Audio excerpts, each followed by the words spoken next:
बिस्मिल्लाहिर्रहमानिर्रहीम। अस्सलाम वालेकुम नाज़रीन, आप यूट्यूब चैनल देख रहे हैं। मैं इमरान ख़ान हूँ।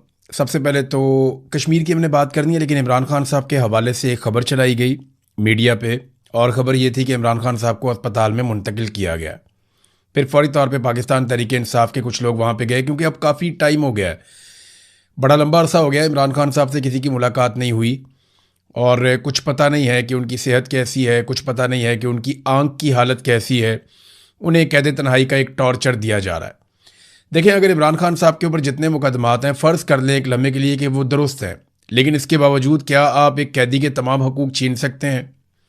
इमरान खान साहब को नाकर्दा जराइम की सज़ा दी जा रही है। यानी किसी भी अदालत ने कभी भी ये नहीं कहा कि इमरान खान को कैद तन्हाई में रखा जाए। कैद तन्हाई खुद एक टॉर्चर है, और किसी अदालत ने इमरान खान साहब पे टॉर्चर करने का हुक्म नहीं दिया, या अपने फ़ैसले में ऐसी कोई बात नहीं कही। और ये कितना बड़ा टॉर्चर है, मैं ज़ाती तौर पे समझता हूँ, क्योंकि मैं 5 महीने तक बिल्कुल अकेला था। एक छोटी सी कार के अंदर, एक छोटी सी जगह पे उन्होंने मुझे फेंक दिया था, और मैं 5 महीने तक बिल्कुल अकेला था। तो मैं ये जानता हूँ कि वो कितना तकलीफ़ दे है जैसे इमरान खान को इस वक्त रखा गया है। ये बहुत बड़ी ज़हनी अजियत है, ये जिस्मानी टॉर्चर से भी बड़ा टॉर्चर है। तो पाकिस्तान तहरीक इंसाफ के लोग गए, जुनैद अकबर भी गए, उन्होंने स्टेटमेंट दिया, शाहिद खट्टक और दीगर लोग भी गए। उन्होंने कहा जी हमने पूरा अस्पताल चेक किया, इमरान खान को यहाँ पे अस्पताल में नहीं लाया गया। ये खबर क्यों चलवाई गई, किसी सोर्स नहीं दी होगी। अब बहुत मुमकिन है कि मीडिया को अपने किसी सोर्स से ये खबर मिल गई हो अस्पताल में। बाद वक़्त कन्फ्यूजन भी हो जाता है, गलत खबर भी चल जाती है, खबरों का फ्लो बहुत तेज़ होता है। लेकिन यहाँ पे क्योंकि माहौल ऐसा है आजकल, हर चीज़ को देखा जाता है शक की नज़र से, कि बहुत मुमकिन है कि पाकिस्तान की एस्टेब्लिशमेंट ने या हुकूमत ने किसी चीज़ से तवज्जो हटाने के लिए, क्योंकि देखें इनके पल्ले तो कख नहीं है।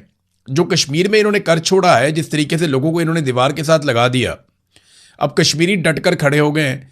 कश्मीरियों का रद्देअमल पाकिस्तानियों के रद्देअमल से मुख्तलिफ निकला।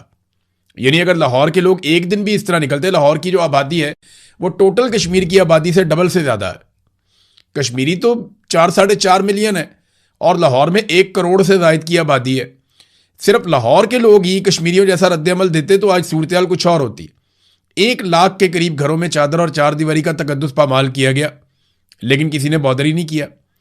और कश्मीर में जब पुलिस जाती है या एफसी जाती है, वहाँ सिक्योरिटी फोर्सेस के लोग जाते हैं, वो जब चादर और चारदीवारी का तकद्दुस पामाल करने लगते हैं, लोगों को गिरफ्तार करने की कोशिश करते हैं, तो अभी कोटली से ताज़ा मनाजिर आए हैं। इससे पहले कई इलाकों से मनाजिर आ रहे हैं कि लोग पुलिस को ही घेर लेते हैं। यानी किसी के घर में पुलिस घुसी है, पूरे इलाके के लोग इकट्ठे हुए, उन्होंने पुलिस को घेर दिया। बताओ जी क्यों लेके जा रहे हो, वजह क्या है, इनके घर में क्यों घुसे हो, वारंट दिखाओ, कोई कानूनी कार्रवाई कर रहे हो तो उसका जवाब दो। तो लोग पकड़ लेते हैं पुलिस को, वहां फिर पुलिस मिन्नतें कर रही होती है जी कि आप वापस जाने दें। अच्छी बात यह है कि जो कश्मीर के लोग हैं वो फिर जब पकड़ लेते हैं पुलिस को या सिक्योरिटी फोर्सेस को, फिर वो मारते नहीं है, वो उनकी वीडियो बनाते हैं और वो उनसे कहलवाते हैं कि देखिए अब आप बताएं कि क्या आप हमारे साथ जायज़ कर रहे हैं या नाजायज़ कर रहे हैं, क्या आप हमारे साथ ज्यादती नहीं कर रहे हैं, आप हमारे घरों में घुस रहे हैं, हम तो सिर्फ अपना हक मांग रहे हैं। देखिए हम आपको आप कह के बुला रहे हैं, आप हमें मारते हैं। जब हम आपके काबू आते हैं आप डंडों से मारते हैं, गोलियों से मारते हैं, लेकिन जब आप हमारे काबू आते हैं देखिए हम आपको नहीं मार रहे, आपको इज्जत से बिठाया, आपको पानी भी पिला रहे हैं। हालांकि जिन पुलिस वालों को गोलियां लगी, जख्मी हुए, उन्हें भी जो मकामी लोग हैं वही रेस्क्यू कर रहे थे, उनको उठा उठा कर लेकर जा रहे थे। अब ये इसकी इंक्वायरी होनी चाहिए कि उन्हें गोलियां कैसे लगी और क्या हुआ। बहरहाल मेरे पास कुछ तस्वीर और वीडियोज आई हैं, मैं देखकर हैरान रह गया। मैं ये चीज़ें दिखाना नहीं चाहता इसलिए कि इससे और ज़्यादा नफरत फैलेगी, और ज़्यादा हालात ख़राब हो जाएंगे। लेकिन जो मैं देख रहा हूं, नकाबपोश लोग वहां पे क्या कर रहे हैं, अस्पताल में मरीजों को कौन मारता है, उन पर टॉर्चर कौन करता है, इसकी वीडियोज मौजूद हैं आज़ाद कश्मीर के लोगों के पास, वो शेयर भी कर रहे हैं। यानी मैंने बहुत सारे लोगों को मना किया, मैंने कहा यार इनको यहां दबाओ, वीडियो को बस खत्म करो, आपने मामला हल करना है, अपने और नफरत नहीं फैलानी और लड़ाई नहीं करनी, तो फॉर गॉड सेक इस लड़ाई को खत्म करें। जो कुछ इस वक्त लोगों के मोबाइल फोन्स के अंदर है, जो वीडियोस बन चुकी हैं, अगर ये सारी पब्लिक हो जाएं तो दुनिया में क्या मजाक उड़ेगा पाकिस्तान का, बड़ी बदनामी हो जाएगी। और अब कुछ थोड़ी सी इतलात आ रही है कि शायद मुज़ाकरात हो जाएं, क्योंकि शहरी डट कर बैठ गए हैं। इस वक्त की सिचुएशन क्या है वो मैं आपके सामने पहले रख देता हूं ताकि आपको आइडिया हो जाए। अवामी जॉइंट एक्शन कमेटी का एक अकाउंट है, वहां से जो खबर आती है ऑफिशियली वो ये है कि लॉकडाउन और लॉन्ग मार्च जारी है, आर्जी तौर पर रावलाकोट शहर के अतराफ दर्दे दिए गए हैं, हम हिकमत अमली के साथ आगे बढ़ रहे हैं, अफवाहों पर बिल्कुल ध्यान ना दें, क़यादत के फैसलों को फॉलो करें, बरसती हुई गोलियों में पुरअमन रहकर हम हुक्मरानों को आसाबी शिकस्त दे चुके हैं, लॉन्ग मार्च खत्म होगा और हमारे तस्लीम शुदा मुतालबात पर अमल करने पड़ेंगे। और जब तक आखिरी कश्मीरी जिंदा है ये लॉन्ग मार्च जारी रहेगा। उमर नज़ीर कश्मीरी ने यह कहा। एक और स्टेटमेंट उमर नज़ीर कश्मीरी के अपने अकाउंट से भी आया हुआ है। वो ये कहते हैं कि लॉकडाउन और लॉन्ग मार्च जारी है। आर्जी तौर पर रावलाकोट शहर के अतराफ धरने दिए गए हैं। हम हिकमत अमली के साथ आगे बढ़ रहे हैं। अफवाहों पर बिल्कुल कान ना धरें, क़यादत के फैसलों को फॉलो करें। हम पुरअमन रहकर हुक्मरानों को आसाबी शिकस्त देंगे। लॉन्ग मार्च ख़त्म होगा और एक ही सूरत में ऐसा मुमकिन है कि लॉन्ग मार्च ख़त्म हो जाए कि हमारे जो मुतालबात हैं जिनको पहले तस्लीम किया गया था उन पर अमल दरामद करो। नहीं तो जब तक आखिरी कश्मीरी जिंदा है तब तक ये मार्च जिंदा रहेगा। फतह की सिमत मुत्तहिद, बड़े चलो। ये जनाब एक ट्वीट सरदार उमर नज़ीर का जो ऑफिशियल अकाउंट है वहाँ से एक ट्वीट किया गया है। तो इस वक्त सिचुएशन ये है कि लॉन्ग मार्च और धरने जारी है और रावलाकोट को तीनों तरफ से घेरा हुआ है लोगों ने और वहाँ पे लोग बैठे हुए हैं बहुत बड़ी तादाद में, हज़ारों की तादाद में। रावलाकोट में सिक्योरिटी फोर्सेस बहुत बड़ी तादाद में। एक बात आप और याद रखिएगा कि कश्मीर एक ऐसा इलाका है जहाँ पे ज़्यादा देर तक आप दवाइयों की, फ्यूल की और अजनास की यानी खाने पीने की अशिया की आप सप्लाई रोक दें तो काफ़ी प्रॉब्लम हो जाती है। तो हुकूमत को जल्दी ये सारी चीज़ें हल करनी पड़ेंगी। हुकूमत को जल्द अज जल्द इन मामलात को निपटाना पड़ेगा। वो ज़्यादा दिनों तक इस सिचुएशन में नहीं रह सकते और ये एक आसाब की लड़ाई होती है। इस वक्त आसाब की लड़ाई है। हुकूमत ये देखना चाहती है कि कश्मीरी कब तक बैठते हैं। हो सकता है कश्मीरी थक कर वापस जाना शुरू हो जाए, इनकी तादाद कम हो जाए, क्योंकि पाकिस्तान में उन्होंने ऐसी चीज़ें होती हुई देखी। उन्होंने देखा जब धरने पे लोग बैठ गए तो थोड़े अरसे में वो कम होते होते आहिस्ता आहिस्ता कम होना शुरू हो गए और फिर वो लोग शाम को आ जाते थे, सुबह चले जाते थे। पाकिस्तान में हर तरह के धरने में हर जगह पे यही ट्रेंड देखा गया। लेकिन कश्मीरी जो है वो सारे काम काज छोड़ के वो वहाँ आकर बैठ गए। मैंने आपको इससे पहले बताया था कि रावलाकोट और सराउंडिंग में लोगों ने एक एक महीने का राशन इकट्ठा कर लिया। कई लोगों ने इससे ज़्यादा का राशन भी इकट्ठा कर लिया। मुझे कई मेरे सहाफ़ी दोस्त हैं, उन्होंने बताया था कि उनके अपने घर वालों ने राशन इकट्ठा किया है एक एक दो दो महीने का, और इजाफी राशन इसलिए इकट्ठा किया है कि आसपास के लोगों को अगर ज़रूरत पड़े तो उन्हें भी राशन दिया जा सके।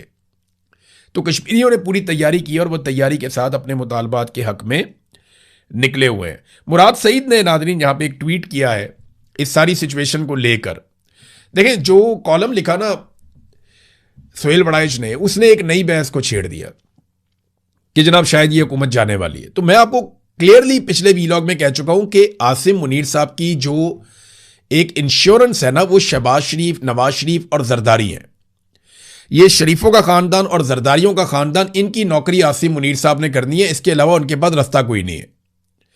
और दूसरी जानिब शरीफों की और जरदारियों की इंश्योरेंस आसिम मुनीर के जूते पॉलिश करने में। ये अब एक दूसरे के लिए लाजमो मलजूम हो गए हैं क्योंकि अवाम इन सबसे नफरत करती है। आप फील्ड मार्शल आसिम मुनीर का नाम लें, सोशल मीडिया के ऊपर देखें आपके साथ क्या होता है।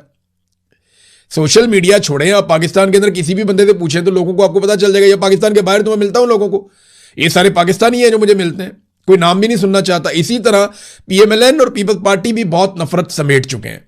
तो अवाम में तो ये लोग जा नहीं सकते। अब इंश्योरेंस पॉलिसी एक दूसरे की है।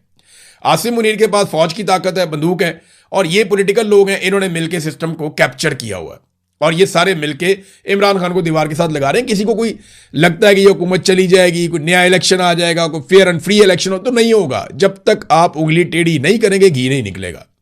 ये बात सुहेल आफरीदी ने की थी एक दिन और उन्होंने कहा था कि ये अब आराम से मसला हल नहीं होगा, यानी ये घी सीधी उंगली से नहीं निकलेगा, ये लातों के बूत बातों से नहीं मानते। तो सुहेल आफरीदी ये बात कहकर गए और बड़े जोरदार तरीके से कहकर गए कि रमज़ान में ये कर देंगे वो कर देंगे। कुछ भी नहीं हुआ। रमज़ान के बाद छोटी ईद आई, फिर कुछ नहीं हुआ। उसके बाद फिर कुछ नहीं हुआ। बकरा ईद आ गई, बकरा ईद में कुछ नहीं हुआ। बकरा ईद के बाद भी कुछ नहीं हुआ, आगे भी कुछ नहीं होना। उसकी वजह यह है कि सुहेल आफरीदी की जितनी मुझे समझ आई है वो अब मफाहमत की पॉलिसी पे चल पड़े। मरियम नवाज से लाख इख्तलाफ करें, लेकिन एक बात उन्होंने ज़बरदस्त कही थी जब वो अपोजिशन में थे।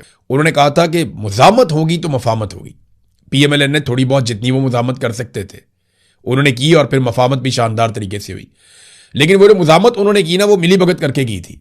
जनरल बाजवा के साथ, जनरल फैज़ के साथ, जनरल नदीम अंजुम के साथ उन्होंने मिल के मुज़ामत भी मिलजुल के की थी, हल्की आंच के ऊपर।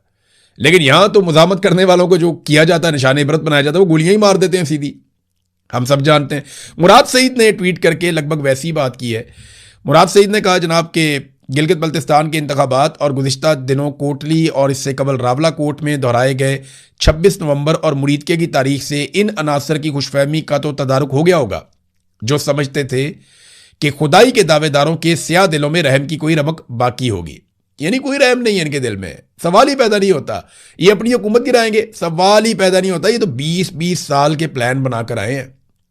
समान 100 बरस का पल की खबर नहीं, ये तो हकीकत है। तो जितने मर्जी आपने प्लान बनाए हो, एक प्लान मेरे रब का होता है, मेरे रब का।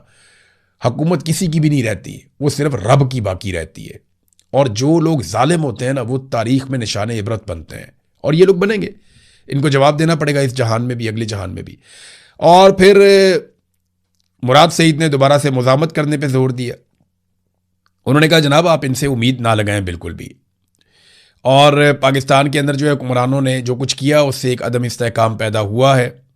पार्टी को तोड़ दिया गया, अवाम से उनका हुक्मरान चुनने का जो हक है वो छीन लिया गया। निहत्ते कश्मीरियों पे गोलियां अब बरसाई गई हैं, इससे पहले भी कत्लेआम किया गया है। मुरीदके वाला उन्होंने मिसाल दी, बाकी मिसाल दी। इमरान खान अगर आज बाहर होता तो आज इमरान खान को उनके बुनियादी इंसानी हकूक मैसर होते और उनका पैगाम बाहर आ सकता, तो उन्होंने यही करना था और इससे बढ़ के करना था। उन्होंने कश्मीरियों के साथ उनके हकूक के लिए खड़े होना था। ये मुराद सईद का दावा है। फिर उन्होंने कहा, मेरी इतलात के मुताबिक पार्टी ने कल पार्लियामान के बाहर एहतजाज की कॉल दी है। इनसे भी गुजारिश है कि कश्मीर के साथ यकजहती और मुल्क को बचाने के लिए इमरान खान की रिहाई पर गुफ्तगू हो। इंशाल्लाह मेरे हल्का इंतखाब में, उन्होंने कहा 13 जून 2026 बरोज हफ्ता दोपहर 2 बजे मटा चौक में कश्मीर के अवाम के साथ यकजहती और उनके साथ होने वाले जुल्म के खिलाफ और मुल्क बचाने के लिए इमरान खान की रिहाई के लिए एहतजाजी मुजाहरा होगा। स्वात के तमाम कारकुनान उसमें भरपूर शिरकत करें। अगर हम आज एक दूसरे का बाजू ना बने तो एक एक करके हमें ऐसे ही मारेंगे जैसे 25 मई 2022 से लेकर 26 नवंबर 2024 तक तहरीक इंसाफ को मारा, जैसे मुरीदके में मारा, जैसे कोटली में मारा, जैसे रावला कोट में मारा, जैसे बरसों से बलूचिस्तान, फाटा और खैबर पख्तूनख्वा में मार रहे हैं। बंगालियों को भूल गए, उनको भी मारा था। बहरहाल मुराद सईद ने भी वो गलतफहमी दूर की है कि हुकूमत कहीं नहीं जा रही है, रल मिल के चला रहे हैं। ये सिर्फ थोड़े अरसे के बाद आपको एक नए ट्रक की बत्ती के पीछे लगाते हैं। इनका जाने का कोई इरादा नहीं है और पीटीआई के लोगों का ऐसा लगता है कि मुजामत का कोई इरादा नहीं है। लेकिन एक अच्छा काम किया पीटीआई ने। ये जो नाराज अरकान वाला एक ड्रामा चल रहा है ना, ये पीटीआई के अंदर, कि जनाब हम नाराज हैं कि इमरान खान की रिहाई के लिए कोशिश नहीं की जाती। भाई तुसी आप कर लो, यानी ये कैसे हो सकता है? और वो लोग दावा कर रहे हैं जिन्होंने कभी इमरान खान का ट्वीट भी रीट्वीट नहीं किया। आप अंदाजा करें, ऐसे बुज़दिल लोग हैं। वो लोग निकल निकल के आगे छलांगे मार के स्टेटमेंट दे रहे हैं कि सुहेल अफरीदी ने नहीं किया तो फलाने ने नहीं किया तो उसने नहीं किया तो अली अमीन ने नहीं किया। जिन लोगों ने कभी इमरान खान के ट्वीट को रीट्वीट भी नहीं किया, वो लोग आकर इस किस्म की बातें कर रहे हैं। मैं हैरान हो रहा हूं। जिन्हें मैंने कभी गोली लगे हुए देखा ही नहीं, जिन्हें मैंने कभी डंडे खाए हुए देखा ही नहीं, ये वो लोग हैं जिन्होंने गिरफ्तारियां भी नहीं दी, या लंबे लंबे अरसे के लिए बंदे गिरफ्तार हो जाते हैं, वो भी नहीं हुआ इनके साथ। और अब ये आ गए हैं चूरी खाने के लिए, मजनू बनने के लिए। तो अजीबोगरीब सूरत हाल है इनकी। बार पीटीआई ने फैसला किया कि नाराज अरकान को मनाने के लिए बिल्कुल कोई राब्ता ना किया जाए। जबरदस्त बात है, ना करें राब्ता इनसे, बहुत अच्छी बात है। ये भी वैसे भी एक ड्रामा है और सोशल मीडिया के ऊपर उन्होंने उठाया हुआ है, पाकिस्तान के मीडिया के ऊपर उठाया हुआ है। वैसे आप मीडिया पे इमरान खान का नाम नहीं चला सकते, लेकिन नाराज अरकान प्रेस कॉन्फ्रेंस करें या कोई प्रेस ब्रीफिंग करें या मीडिया के साथ बातचीत करें या किसी प्रोग्राम में आए तो वहां पे आप इमरान खान का नाम चला देते हैं। तो लोग रोटी को चोची तो नहीं कहते ना, लोगों को पता है कि क्या हो रहा है। नाज़रीन, इकोनॉमिक सर्वे और पाकिस्तान आया और इस सर्वे के मुताबिक पाकिस्तान में जिस शख्स की एक महीने की आमदनी 8,483 रुपए है, वो शख्स पाकिस्तान में गरीब नहीं है। देखा आपने, वो आदमी जिसकी आमदनी पाकिस्तान में एक महीने के अंदर जो आदमी कमा लेता है 8,483 रुपए, वो आदमी गरीब नहीं है। क्या क्राइटेरिया सेट किया है इन्होंने? यानी अगर आप रियल तरीके से देखें ना, दुनिया में जो गरीब आदमी होने का एक क्राइटेरिया है कि इससे कम पैसे कमाने वाला गरीब है, अगर आप उसके ऊपर जाएंगे तो आधे से ज्यादा पाकिस्तान गुर्बत की लकीर से नीचे जी रहा है। लेकिन ये लोगों को गुर्बत से निकालने के बजाय क्या करते हैं, गुर्बत का पैमाना नीचे ले जाते हैं। यानी पाकिस्तानियों को गुर्बत की लकीर से ऊपर नहीं लेकर आना, बल्कि गुर्बत की लकीर को मजीद नीचे ले जाना है ताकि ज्यादा से ज्यादा पाकिस्तानी जो है वो गुर्बत की लकीर से ऊपर आ जाए। कैसा फार्मूला है? 8,483 रुपए। यहां पे बरतानिया के अंदर एक आदमी एक दिन में सिर्फ 2 घंटे काम करे ना, पूरे महीने के सिर्फ एक दिन में 2 घंटे काम करे तो इससे बहुत ज्यादा पैसे कमा लेता है। वहां पूरे महीने काम करने वाला आदमी जो 8 घंटे रोज काम करे और काम लगातार करे और पूरा महीना काम करे और उसकी आमदन हो 8,483 रुपए, तो वो गरीब नहीं है। और यहां पे उतने पैसे, उससे बहुत ज्यादा पैसे 2 घंटे कोई भी एक आम आदमी करे ना, कहीं पे भी काम करे, कोई छोटा मोटा काम कर ले, तो वो उससे बहुत ज्यादा पैसे कमा लेता है 2 घंटे में, एक दिन में। कितना फर्क है। लोगों का म्यार जिंदगी कितना गिरा दिया है, लोगों को कीड़े मकोड़े बनाकर रख दिया है इन्होंने। तो अगर ये गुर्बत की लकीर का यही पैमाना है तो सरकारी मुलाजमीन का और जो आपके जितने भी पार्लियामेंटेरियंस हैं इनकी तनख्वाहें 10-10 हज़ार कर देना। मेरा सवाल यह है कि फिर आपके मिनिस्टर 10 लाख रुपया क्यों लेते हैं? आपके स्पीकर 10 लाख रुपया क्यों लेते हैं? आपकी काबीना के मेंबर 8 से 10 लाख रुपया क्यों लेते हैं? आपके पार्लिमानी सेक्रेटरीज 10-10, 8-8, 7-7 लाख रुपया क्यों लेते हैं? वो लग्जरी गाड़ियां क्यों लेते हैं? अगर गरीब होने का पैमाना 8,483 रुपये है तो आप इनकी तनख्वाहें 10-10 हज़ार रुपया मुकर्रर कर दें, लेकिन नहीं करेंगे। वहां ये बहुत सियाने हैं, इनको पता है कि ये तो उनका चंद घंटे का खर्चा नहीं है। एक खाना खाने जाओ ना होटल के अंदर, आप 8 बंदे जाएं खाना खाने के लिए या 6 बंदों का कुंभा खाना खाने के लिए जाए होटल के अंदर, तो वो बिल बना के 4-5 हज़ार रुपये का आपके हाथ में कम से कम पकड़ा देते हैं। 10 हज़ार रुपये तो वैसे ही बातों बातों में बिल बन जाता है होटल में बैठ के। और ये कह रहे हैं कि गुर्बत की लकीर से नीचे, एक वक्त का खाना नहीं खा सकते आप बाहर अगर होटल में खा रहे हैं तो। इतनी गुर्बत पाकिस्तान के अंदर होगी। पूरे खित्ते में जो तालीम की सूरत हाल है वहां पे भी पाकिस्तान ने झंडे गाड़ दिए। एजुकेशन इंडिकेटर्स फ्रॉम HDI के मुताबिक पूरे खित्ते में तालीम के शोबे में हम सबसे पीछे रह गए ऑलमोस्ट। पहले नंबर पे अच्छी तालीम इस पूरे रीजन के अंदर ईरान की है, फिर श्रीलंका, मालदीव, भारत उसके बाद आता है, भूटान उसके बाद आता है, बांग्लादेश उसके बाद आता है, नेपाल उसके बाद आता है और फिर पाकिस्तान। पाकिस्तान के बाद सिर्फ एक मुल्क बचा है और वो है अफगानिस्तान। और पाकिस्तान का और अफगानिस्तान का ज्यादा फर्क बचा नहीं है। यानी तालीम के शोबे में, तालीम में फैसिलिटेट करने में जो हालात हमने तालीम के शोबे में किए हुए हैं, जो बच्चों को हम तालीम देते हैं, पाकिस्तान इस पूरे रीजन में सबसे पीछे है। सिर्फ हमारा मुकाबला रह गया अफगानिस्तान के साथ। अगर अफगानियों ने थोड़ी सी मेहनत कर दी ना, या अफगानियों ने थोड़ा सा जोर लगा लिया, तो पाकिस्तान आखिरी नंबर पे चला जाएगा।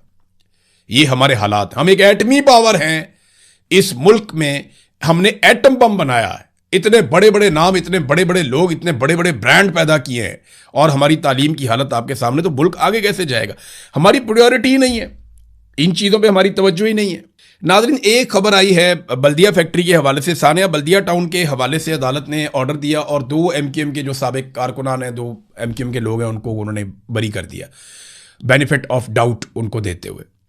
तो अब मुझे ऐसा लगता है, और उसके बाद जो है ना वो MQM के लोग हैं वो कुछ ट्वीटें करके ये कह रहे हैं कि जनाब हमसे माफ़ी मांगो, और हमसे कौन माफ़ी मांगेगा, हम पे क्यों इल्ज़ाम लगाया। मैं उस दिन वहाँ गया था जिस दिन सानिया बल्दिया टाउन हुआ था। मुझे याद है आज भी 11 सितंबर 2012 का इंसिडेंट है। हम फौरी तौर पे वहाँ पे गए थे। मैं वहाँ 2-3 दिन रहा, मैं कवरेज करता रहा, मैंने एक एक चीज़ देखी है। हमाद सिद्दीकी और उसके लड़के जिस अंदाज में MQM ने घेरा हुआ था पूरे एरिया को, किसी को पर भी नहीं मारने देते थे। सिक्योरिटी फोर्सेस भी उनसे डरती थी, हर चीज़ उनके कंट्रोल में थी, वो मीडिया को आगे नहीं जाने देते थे, हर चीज़ को मैनेज करते थे, और हर इंटरव्यू वो खुद देते थे। जब कोई और आकर बात करता था वहाँ अपने लड़के खड़े करते थे। MQM ने जिस तरह यरगमाल बनाया हुआ था। 260 लोग जाम बहक हो गए। अब सुप्रीम कोर्ट या अदालत ने इंसाफ इस लेवल का दिया कि अब पता चलता है सारे लोग खुद ही मर गए थे।